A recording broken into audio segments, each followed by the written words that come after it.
In 1981, my parents left Poland and everyone they knew and loved in order to escape communism. To fully understand their story, a history of Poland is required.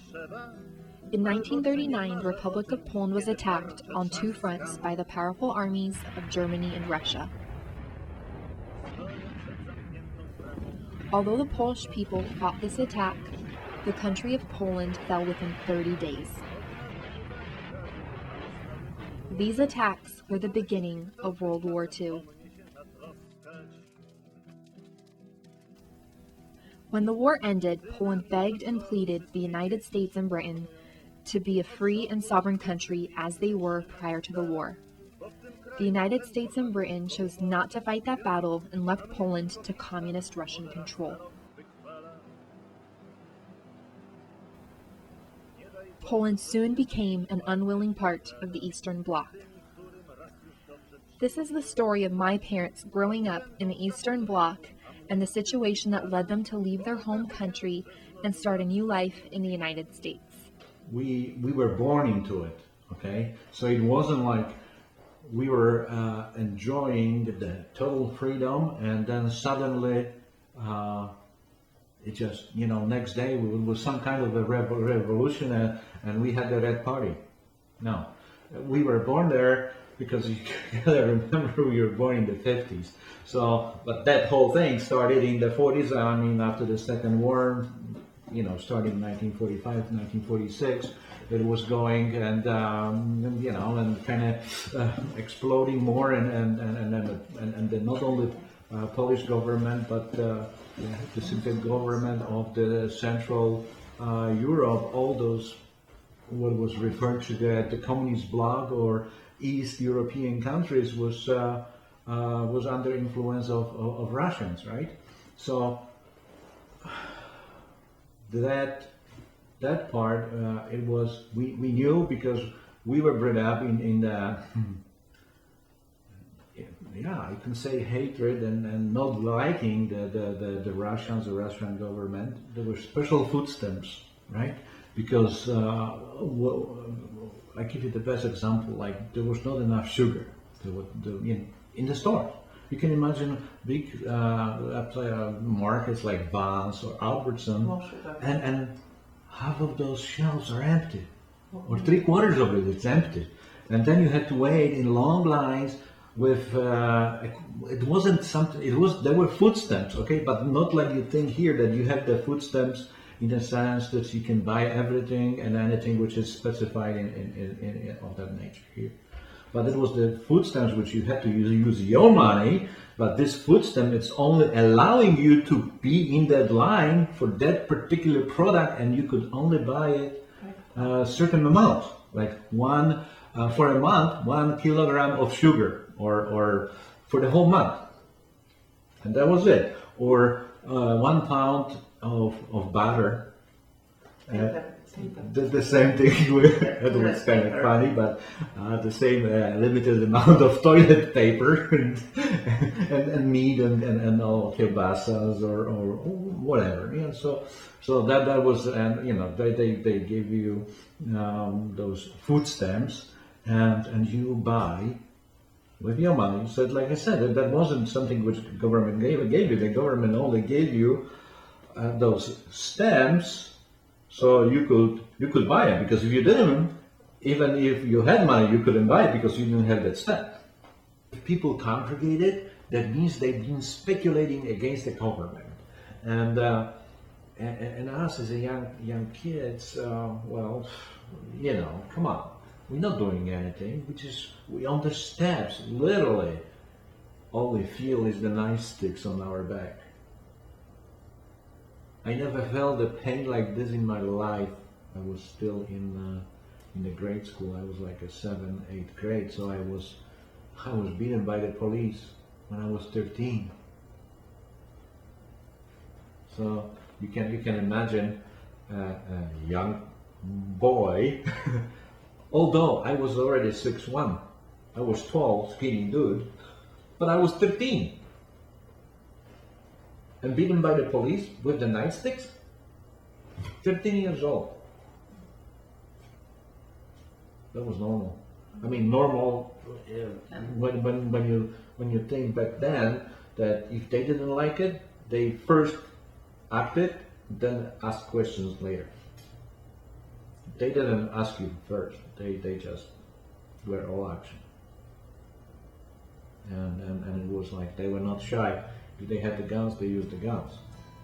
In 1980, after 33 years of communism and oppression by the Russians, a group of Polish laborers decided to undermine the communist rules against organization of workers and strike against food rationing and limitations on basic necessities.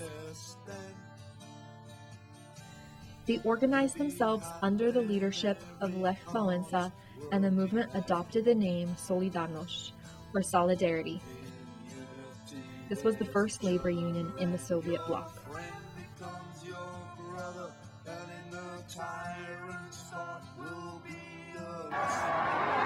Mamy wreszcie niezależne, samorządne związki zawodowe.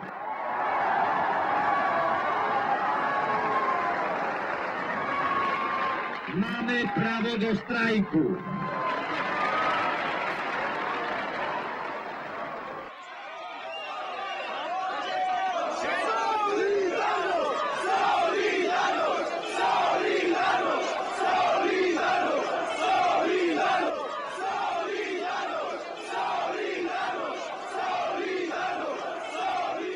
Solidarity Union, which actually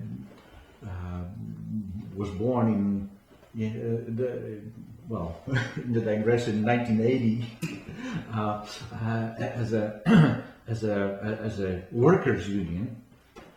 But you gotta remember that all those people were not just the workers, but they were the ones which were really give everything, give their lives, and do everything for better of their families and the whole country.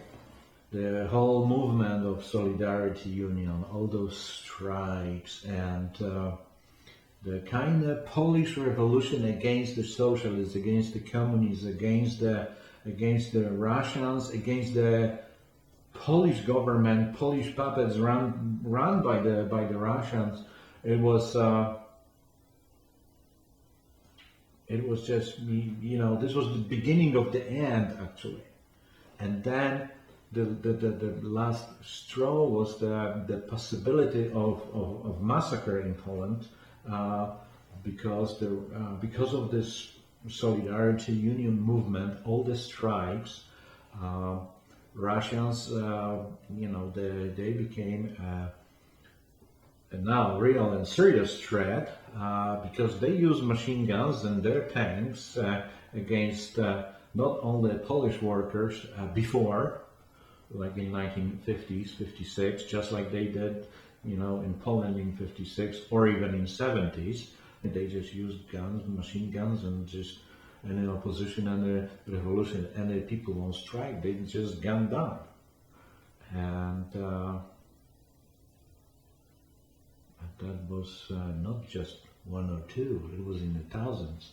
And that's what we were afraid that's what's going to happen.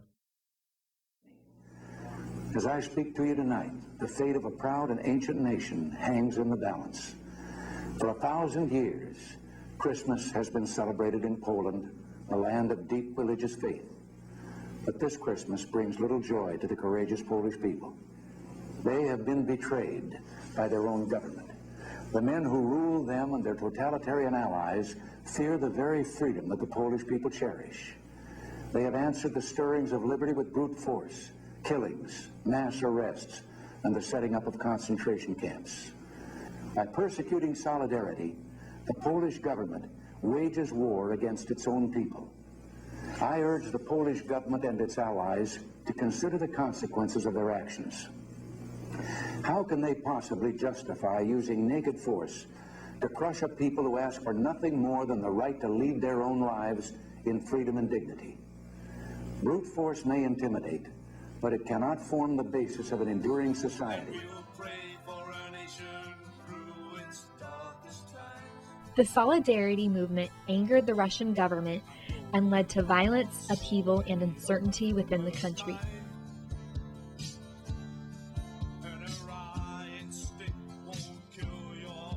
The threat of martial law and war within the country prompted my parents in their decision to leave Poland.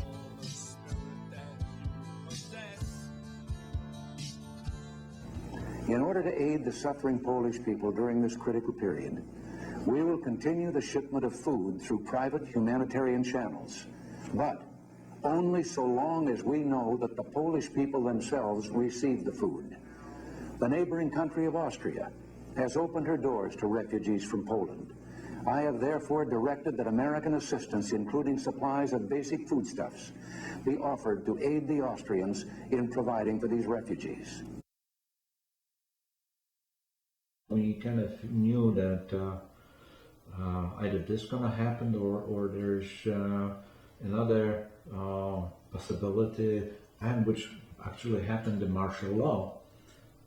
And so when we decided to leave in June, we were 24 years old. That was a good age. 24 years. I mean, we made that decision kind of, because we already had everything planned in a sense, because, it was already getting to the point where it was just basically too much from the, with dealing with everything. We went from Poland, we went to Austria by train, of course, with a couple backpacks. Nothing with us, nothing really, like I said, only what we could put in the two backpacks, and there we go. In Austria, we asked for political asylum. During that time, we applied to Australian embassy for political asylum. I applied also in American embassy. We got the political asylum in the United States, so it was really quick. We had all the paperwork done, and then suddenly we on the plane to New York. That was hard because you know what you're doing, that you're going, you're leaving, and you cannot share. You couldn't share this with anybody. You couldn't share it with your friends, even your best friends. So you feel awful because you have to lie, or better yet, don't say everything, or just it was hard, just looking in your mom's eye and not saying everything.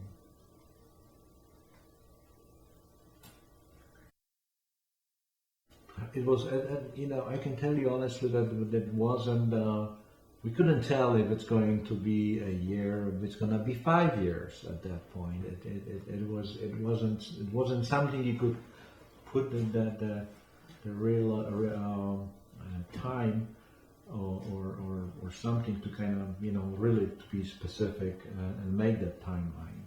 But longer we stayed here, you were born, and then Caroline was born, and then you start growing up here, and then you kind of make the decision for us that you just staying here and you're gonna grow up over here, and the United States becomes our country, our home.